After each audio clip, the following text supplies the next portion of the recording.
The air hums, thick with ozone and the ghost of old nicotine. Dust motes dance in the single neon tube, casting a sickly green glow on the hand-labeled vinyl.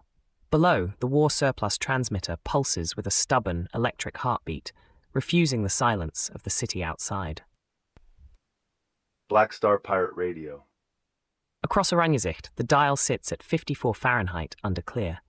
Wind check, south at 7 miles an hour. Tonight, we navigate the internal compass, charting our own course through the noise.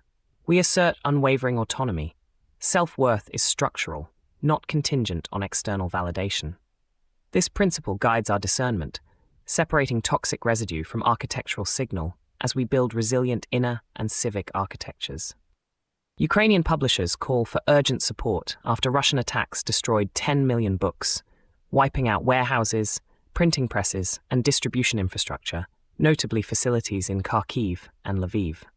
This directly impacts Ukrainian literary culture, educational institutions, and the very act of sharing knowledge. This isn't just about physical destruction, it's an assault on the narrative thread that holds a society together. Imagine a digital library of undaunted voices, its collections mirrored across secure servers globally, ensuring the stories of Taras Shevchenko and contemporary authors find new carriers, printed on demand by a network far beyond the reach of bombs, preserving the lineage of their thought. Patching in a caller, the skeptic. You're on the signal. Togee, this print and preserve module sounds theoretical. How do we know these verified cultural preservation organizations are actually effective? What's the success rate for distributed print networks compared to traditional recovery, say, from a UNESCO fund? Somewhere a capacitor creaks under the load. Hot metal. The console keeps its lights and its secrets. That's a sharp question, caller. The efficacy of decentralized models like our print and preserve isn't measured by traditional bulk metrics, but by distributed resilience and guaranteed provenance through embedded digital ledger tech. It's about empowering ground-level architects, not waiting for top-down solutions. From the preservation of printed words, we shift focus now to geopolitical fault lines, where words often give way to metal. North Korea launched multiple short-range ballistic missiles into the East Sea, or Sea of Japan, on May 2nd, with Seoul reporting detections from the North's eastern coast, coming just days after President Trump publicly floated a potential meeting with Kim Jong-un. The tension, a calculated display of military capability amid renewed diplomatic overtures. Debrief like designers, log the friction, script a small rule bend, and try it live.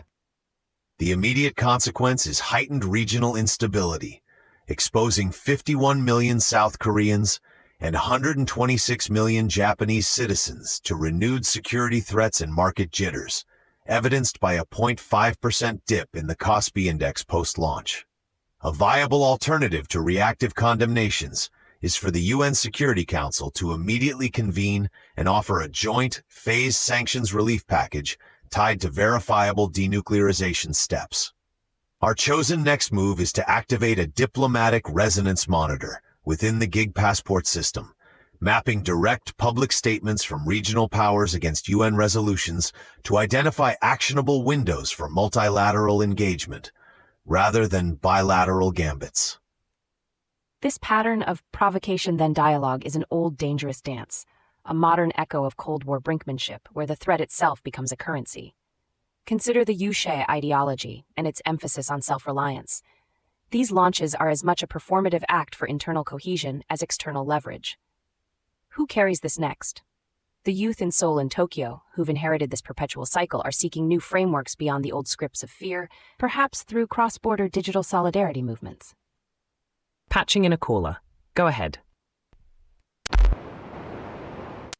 Lex, your diplomatic resonance monitor sounds like it tracks data. But who pays the real cost when missiles fly? Is data analysis enough when human lives are at stake, or should resources be redirected to bolstering regional defense, like U.S. missile shield deployments? Same dossier, new angle, keep the thread tight. Extreme heat. We're really starting now to understand how global climate is impacting our health. Reports confirm April 2024 was the warmest April on record globally, marking the 11th consecutive month of record temperatures. The tension, our planet's fever, is escalating, and the human body is ill-equipped for this rapid architectural shift. The immediate consequence is a surge in heat-related illnesses, from heat stroke to cardiovascular stress, disproportionately exposing vulnerable populations like outdoor workers, the elderly, and those in urban heat islands. The World Health Organization projects an additional 250,000 deaths annually from climate change between 2030 and 2050. A viable alternative to current reactive emergency responses is massive investment in green infrastructure, like urban tree planting and reflective surfaces, combined with early warning heat health systems. Our chosen next move is to launch a civic resilience audit within Gig Passport, allowing communities to map local heat vulnerabilities and share effective, consent-driven cooling strategies, fostering a bottom-up architectural redesign for health. Caller's on. Go ahead. Caller, your question points to the structural heart of the issue: accountability.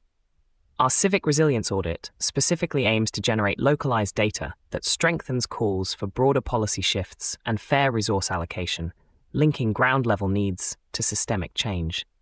It integrates logic and emotion, not as rival powers, but as complementary vectors, building resilient civic architectures that favor dignity for all.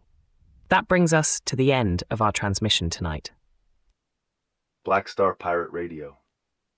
Continue the signal at TogeeVision.com. Tune in, Sparks and Stories, Gig Passport.